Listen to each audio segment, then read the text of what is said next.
मोअज़्ज़िज़ ख़वातीन हज़रात, अस्सलाम वालेकुम वरहमतुल्लाहि वबरकातुहू। ख़वातीन हज़रात, देश में जब कभी इलेक्शंस होते हैं, मुसलमान में से जो इंटेलेक्चुअल तबका है वो सक्रिय हो जाते हैं। अलग अलग जगह पर अलग अलग पार्टियों के लिए इतनी मेहनत करते हैं, इतना प्रचार करते हैं और मुसलमानों में ये मैसेज पहुंचाने की कोशिश करते हैं कि ये इलेक्शन मुसलमानों के लिए बहुत अहम है।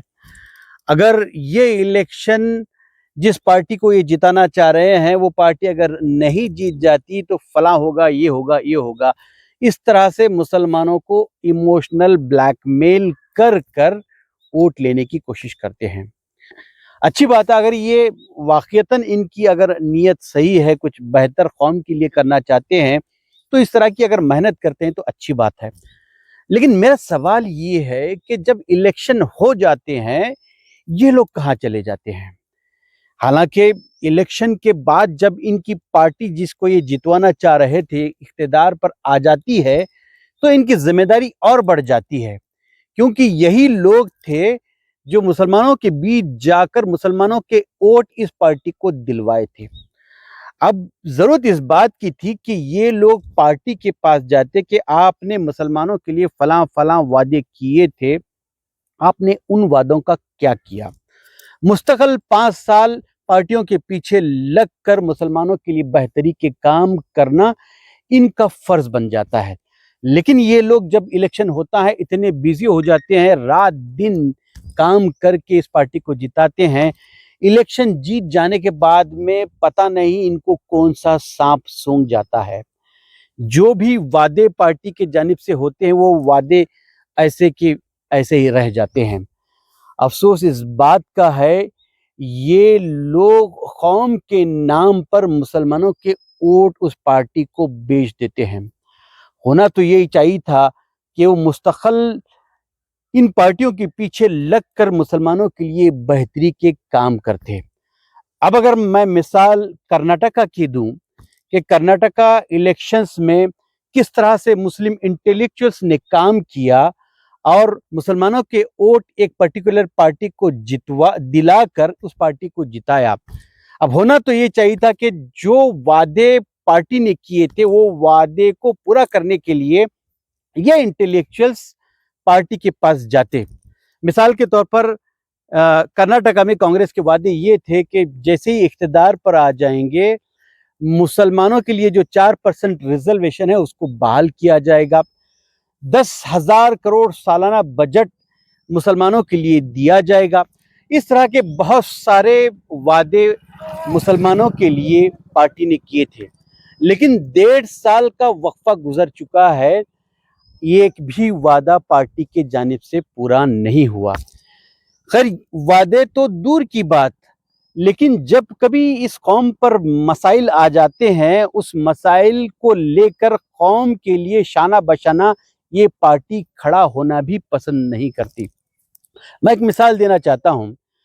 एक नफरती गैंग का चिंटू कल्लड़ प्रभाकर मंडिया जाता है और मुसलमानों के खिलाफ भद्दे अल्फाज इस्तेमाल करते हुए खुसूसी तौर पर मुसलमान महिलाओं के लिए इतनी शर्मनाक बात करता है, इतने घटिया बातें औरतों के ताल्लुक से खुसूसी तौर पर मुसलमानों के करता है। ना मुस्लिम इंटेलेक्चुअल्स को इस बात की जूं रेंगती है, ना कांग्रेस पार्टी को इस बात का एहसास होता है कि इस शख्स को जो नफरत फैला रहा है इस पर केस दर्ज करते और इसको अरेस्ट करवाते। ये कुछ भी नहीं होता।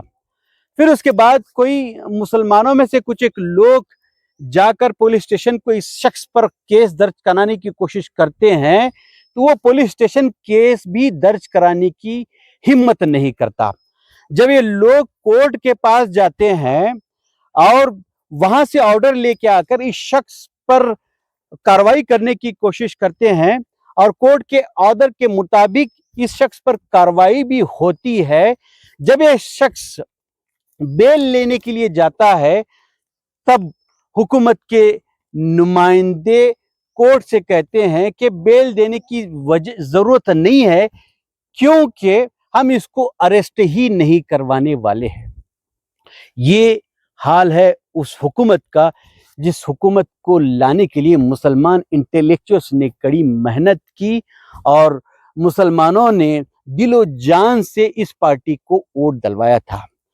जब बेलगाम सेशन में लक्ष्मी हेब्बाळकर के ताल्लुक से सीटी रवि गलत अल्फाज इस्तेमाल करता है, उसको असेंबली में जाकर पुलिस अरेस्ट करती है, लेकिन एक शख्स मुसलमान की करोड़ों औरतों के ताल्लुक से गंदे अल्फाज का इस्तेमाल करता है, उसको अरेस्ट करवाने के लिए हुकूमत पीछे रह जाती है।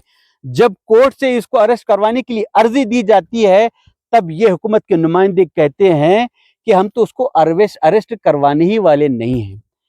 ये उस पार्टी का हाल है जिसके लिए इन नुमाइंदों ने कड़ी मेहनत की, मुसलमानों ने दिलो जान लगाकर इस पार्टी के लिए मेहनत की, और उसी कौम के औरतों के ताल्लुक से इस पार्टी की ये सोच है कि वो इस तरह के नफरती शख्स को अरेस्ट करवाने के लिए कोशिश तक नहीं की।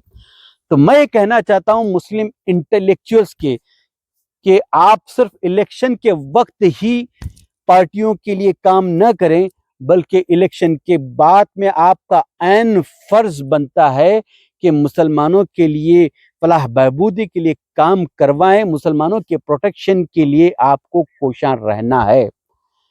अब मुसलमानों को भी ये समझना है कि इस तरह के कुछ एक इंटेलेक्चुअल्स के चक्कर में ना आकर अपना मुस्तकबिल खराब न करें।